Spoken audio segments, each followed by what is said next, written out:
Nag, nag, nag.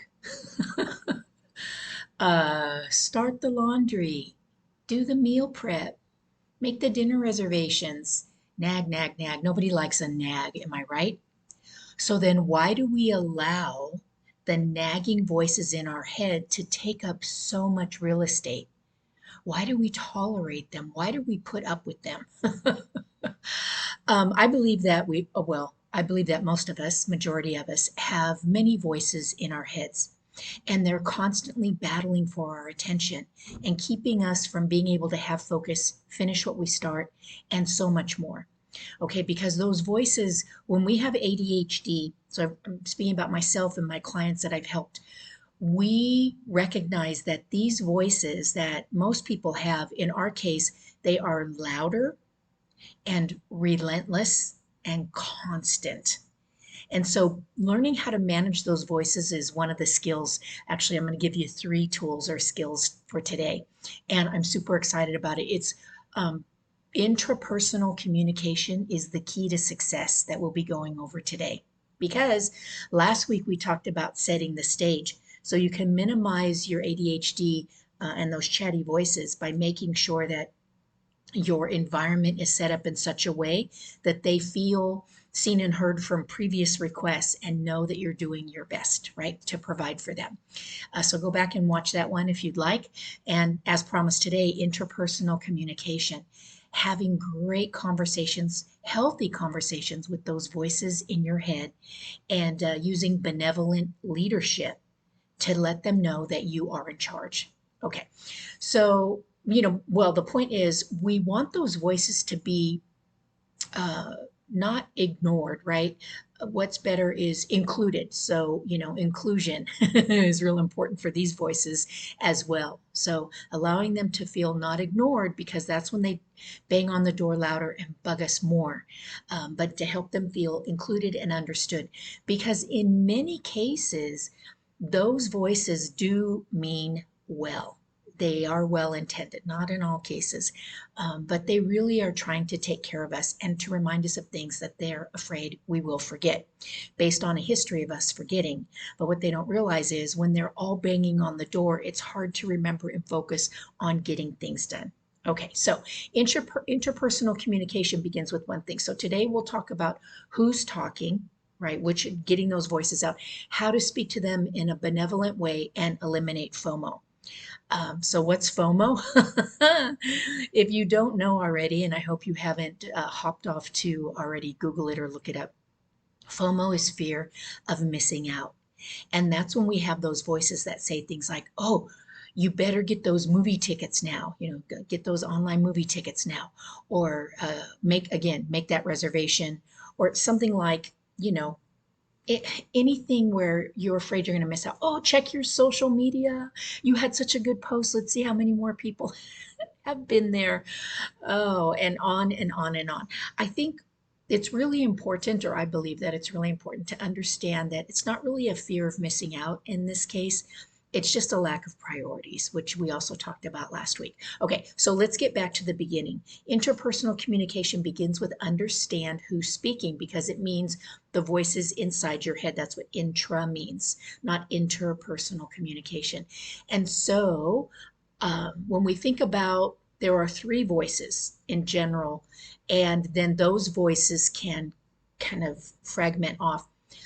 The most powerful voice is our higher power, our true source, our God light, uh, our universal connection, our angels, our intuition.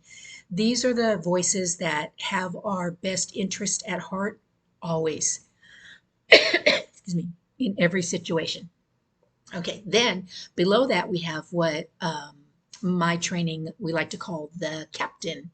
And the captain is also your ego, meaning the all of the experience of your lifetime up till now encourages you to think a certain way, have certain beliefs and certain actions, right? Because they served you well for some reason. And then the other voices are the crew. And I like to call them the scallywags. They're the people that are always the voices that are always vying for the captain's attention. And some of them are so grandiose and egotistical that at times they believe they are the captain and they are in charge. So these are those nagging voices that are constantly reminding you or telling you you should, could, or would be doing other things rather than what you're doing right now. Okay, so how to address those voices when they come up. So the voice says, for example, oh, you better start the laundry today. Then you're like, oh yeah, because I didn't do it yesterday. Then you're realizing you're having a conversation in your head. This is the opportunity for you to say, thanks for sharing, and I'll get to the laundry when I can today. And you know that you can do it today. So if you need a little extra support, we talked about using AI and saying, Siri, remind me in 30 minutes to do the laundry, right? So that's just one of many, many ways you can make a little sticky note or whatever. And that way, that voice knows that it's been addressed, it's been listened to, it's been seen and heard, so to speak. Okay, so that's one way. Make a promise, but make sure that you really, really, really, really follow through on these promises, that you're not going to do it right now. And so another option is to say, thanks for sharing. Thanks for sharing. That's not important right now. I will get back to it. Or perhaps it's being lots of trouble, right? Like, oh, you really should go take your nail polish off right now. Sometimes those voices need to be shh, like Caesar the dog whisperer. You go shh, or you say cancel, cancel, or delete, delete, right? And you tell those voices that is so not important right now. Right now, I'm focusing on this, and it would be best that you go away. Using language that is still a little benevolent, loving, kind, supportive. But if that voice is very nagging and it's persistent and it keeps coming back, take a moment, close your eyes, take a breath, and tell it, be gone. You're not serving me, you're hurting me, you're slowing me down, and it's time for you to go with some confidence, right? So give it a little bit of tough love. So the interpersonal communication is hear the voice, acknowledge the voice, make a promise, set up the opportunity for that promise to actually happen, so these voices know they can count on you when you make these promises. Sometimes use a little bit of tough love, and do your best to always be positive in the way that you talk to these voices, right? So when they come up, give them just a moment of your attention. Never leave the task that you're doing. You're going to finish the task at hand with that benevolent leadership, right? And the same thing, that's how you're going to eliminate FOMO. Is going to make a little laugh like, okay, I don't need to get those movie tickets. No, but they're going to be sold out if you don't get them right now. Okay, hold on. This is going to take me maybe another 20, 30 minutes, and I will get to it then. And if we're meant to be at the movies, there will be plenty of great tickets left. I promise. Okay, so this is something that needs practice, right? It does not come naturally to us. It's something that new. So I'm hoping that you'll be able to develop the skill of number one, understanding which voice is speaking. Is it your true source? Is it your captain? Or is it the scallywags, right? So you'll know the language and if you should be acting on something really quickly. Like, for example, yesterday it was raining and my benevolent voice said, you better move the bed. And I thought, that's ridiculous. Where is that coming from? And so I didn't move the bed, and then there was a leak from the ceiling, and everything got wet.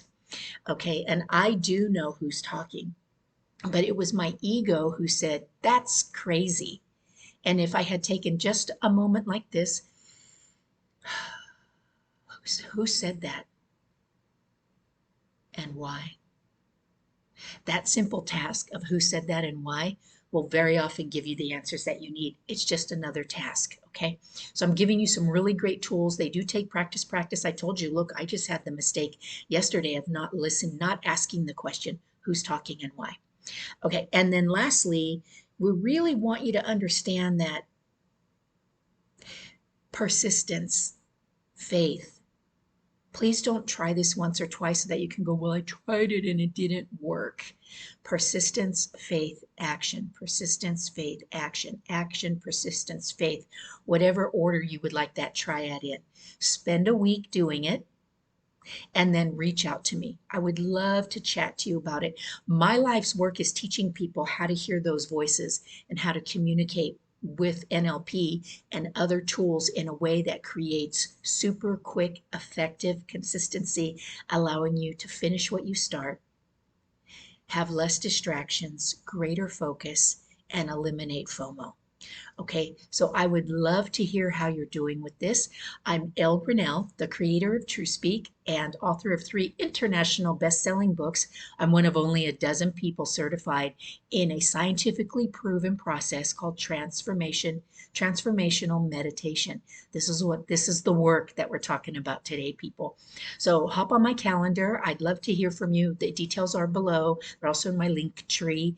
And just share with me. Let's just have an open conversation. It lights me up to share my gifts and talents with the world. And that includes you, specifically you, for those of you listening right now, today, and watching. Thank you. Like, subscribe, share, follow, all of that stuff is super fun and great currency, keeping the flow going. And then lastly, and always, until I see you again, stay happy and healthy, my friends.